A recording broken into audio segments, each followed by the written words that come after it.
Te doy la bienvenida a este podcast. Mi nombre es Néstor. Soy profesor de español y pues hago contenido sobre cómo aprender mejor, crecimiento personal y también, por supuesto, sobre el idioma español. Para hacer este podcast quiero usar una serie de preguntas, que es una estructura que me permite darle como un orden a las ideas que quiero expresar. Entonces, quiero ir poco a poco y quiero avanzar punto a punto. En este episodio vamos a hablar sobre un tema que creo que es muy relevante para una persona que está aprendiendo un idioma extranjero y no solo eso, que quiere aprender o mejorar cualquier habilidad.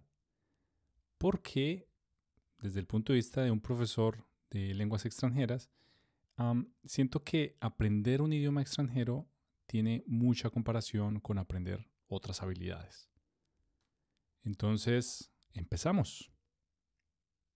La primera pregunta dice, ¿cuándo fue la primera vez que escuché la palabra compounding y cómo cambió mi forma de ver el aprendizaje? Entonces, esta palabra hace referencia al concepto de interés, ¿cierto? Como algo que hace interés compuesto.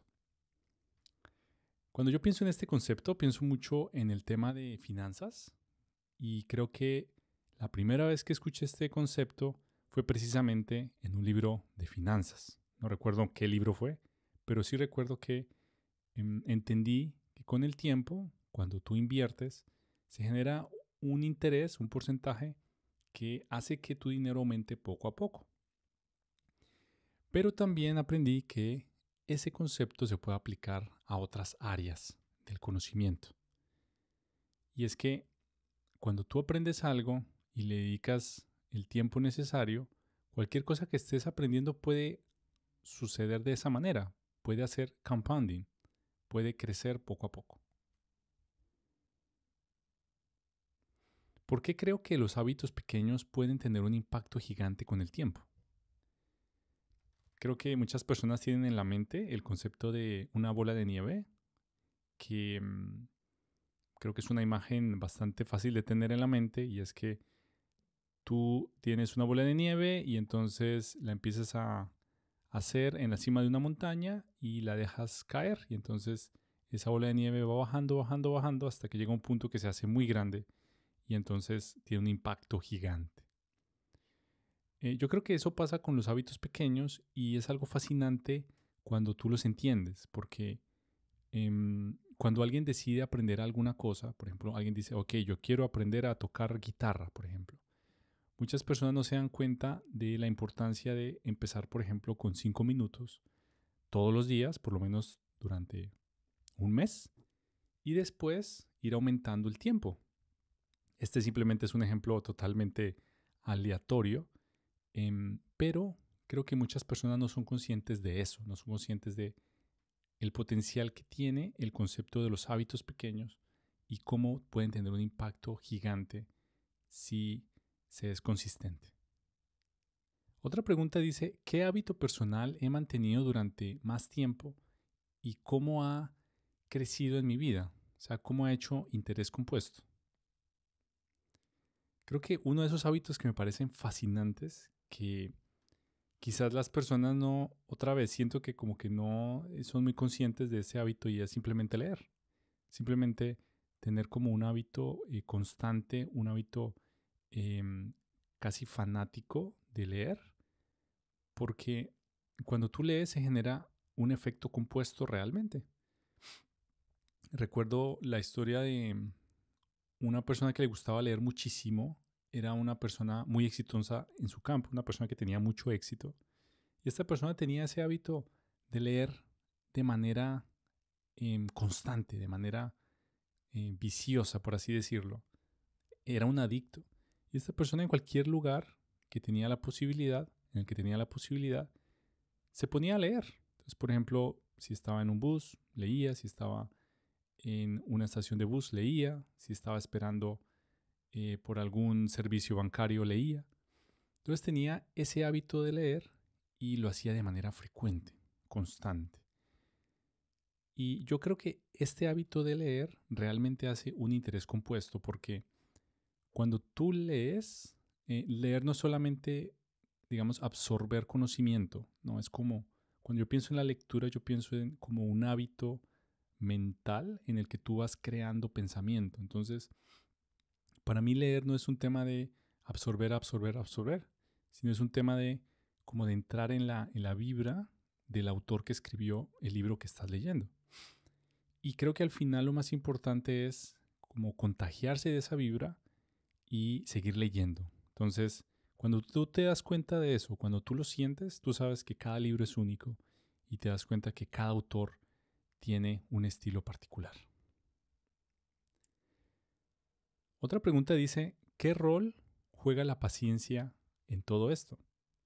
¿Por qué a veces nos cuesta tanto esperar resultados?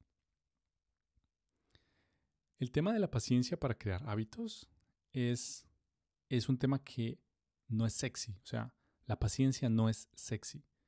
Cuando alguien te dice, bueno, es que yo tuve que estudiar todos los días durante 5 horas para aprender un idioma extranjero, eso no es atractivo.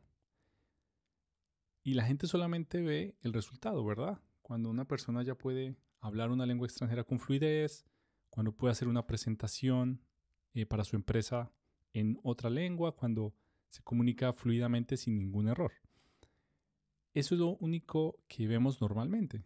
Y los procesos para llegar allá, pues, no son tenidos en cuenta. Entonces, la paciencia no es sexy y ese es un problema. Y entonces yo creo que para una persona que quiere desarrollar un hábito, para una persona que quiere crear un talento en un área específica, pues debe desarrollar un músculo y es precisamente el músculo de la paciencia. Para mí la paciencia es como un músculo. Entonces, si de pronto no eres una persona paciente, lo ideal es que al principio, ¿verdad? Puedas hacer unos ejercicios, digamos, si quieres aprender a tocar guitarra, pues vas a empezar con periodos más cortos de entrenamiento y después vas aumentándolo poco a poco. Simplemente es como un músculo. Es como cuando vas al gimnasio, empiezas con algo más fácil y después vas incrementándolo. ¿Hay algún momento en el que dejé de ver resultados, pero después vino un salto grande? En el concepto de idiomas existe algo que se llama la meseta del aprendizaje y es algo que conocen los profesores de idiomas o los estudiantes avanzados de idiomas y es que llega un punto en tu aprendizaje cuando ya adquieres un nivel intermedio o intermedio avanzado que te das cuenta que no avanzas tanto porque tuviste un salto muy grande desde el momento que no sabías nada hasta el nivel intermedio porque digamos, ves el resultado de una manera más tangible. Tú sabes cuando eres principiante y no sabes absolutamente nada y sabes cuando eres ya un estudiante intermedio. Pero saber que eres un estudiante intermedio a un estudiante intermedio avanzado, eso no es tan fácil y es por eso que es más difícil ver los resultados. Pero es precisamente en ese momento en el que las personas deberían concentrarse más, en el que las personas deberían enfocarse en desarrollar más ese talento. ¿Qué ideas de superthinking me parecieron más útiles o transformadoras? Aquí quiero mencionar un libro que se llama Superthinking. Es un libro fascinante que te enseña a entender un concepto llamado modelos mentales. Entonces, ¿qué es un modelo mental? Un modelo mental es como una herramienta que usas para tomar decisiones. Es un libro de psicología, es un libro más bien que te permite pensar mejor y tener como atajos. Entonces, tiene información por montones, pero hay dos conceptos que me llamaron la atención principalmente. El primero es el de survivorship bias, que significa como el prejuicio del superviviente. Y es que normalmente cuando uno está viendo información de la internet, normalmente ve casos de éxito y entonces no ve los casos de fracaso, ¿verdad? Y eso pasa cuando alguien, por ejemplo, busca algún tipo de inspiración, cuando quiere aprender una lengua, cuando quiere aprender una habilidad. Normalmente uno ve las personas más exitosas. En el caso, por ejemplo, mío, soy profesor de español, cuando una persona decide aprender una lengua, quizás busque inspiración en un políglota. Busca inspiración en estas personas que pueden hablar 6, 7, 8, 9 idiomas. Y eso está bien. O sea, son personas que realmente saben de lo que hablan, son personas que han pasado por ese proceso de aprender diferentes idiomas. Y entonces cuando alguien dice, bueno, yo quiero aprender una lengua extranjera porque esa persona puede hablar 10 idiomas, pues yo puedo aprender por lo menos otra. Em, entonces, estas personas se inspiran, ¿cierto? Pero no se dan cuenta realmente de todo el proceso por el que tuvo que pasar esta persona famosa políglota. Y entonces ese es un prejuicio que tenemos. Y ese prejuicio lo encuentras en este libro que se llama Superthinking. Otro concepto que habla ese libro es el coste de oportunidad. El coste de oportunidad es ese concepto en el que tú tienes que analizar realmente qué estás ganando o qué estás perdiendo por hacer lo que estás haciendo. Entonces, cuando tú estás haciendo algo, quizás estás ignorando otras cosas o estás dejando de hacer otras cosas. En el contexto, por ejemplo, de aprender un idioma, puedes pensar que, bueno, estás escuchando un podcast para aprender vocabulario de cosas de rutina, por ejemplo, pero quizás el tiempo que usas para aprender ese vocabulario con ese podcast de manera pasiva, de manera muy ligera, podrías usarlo para tener conversaciones o, por ejemplo, tener otras actividades para aprender el idioma de impacto, ¿verdad? Entonces, ese es un coste de oportunidad y eso aplica para, pues, cualquier habilidad que quieras adquirir. ¿Cómo uso yo los modelos mentales en el día a día, aunque no me dé cuenta? Pues como dije, los modelos mentales de este libro sugeridos son como herramientas que puedes usar para perfeccionar la forma en la que tú piensas, en la que tú tomas decisiones, en la que tú aprendes. Y entonces, cuando yo pienso en modelos mentales, yo pienso que son como gafas que tú te pones, lentes, para ver el mundo desde diferentes ángulos, ¿cierto? Para ver, por ejemplo, problemas con diferentes lentes. Y eso te da perspectiva. Y entonces con la perspectiva, ¿qué puedes hacer? Pues tomas mejores decisiones, puedes resolver problemas de una manera más eficiente, más efectiva.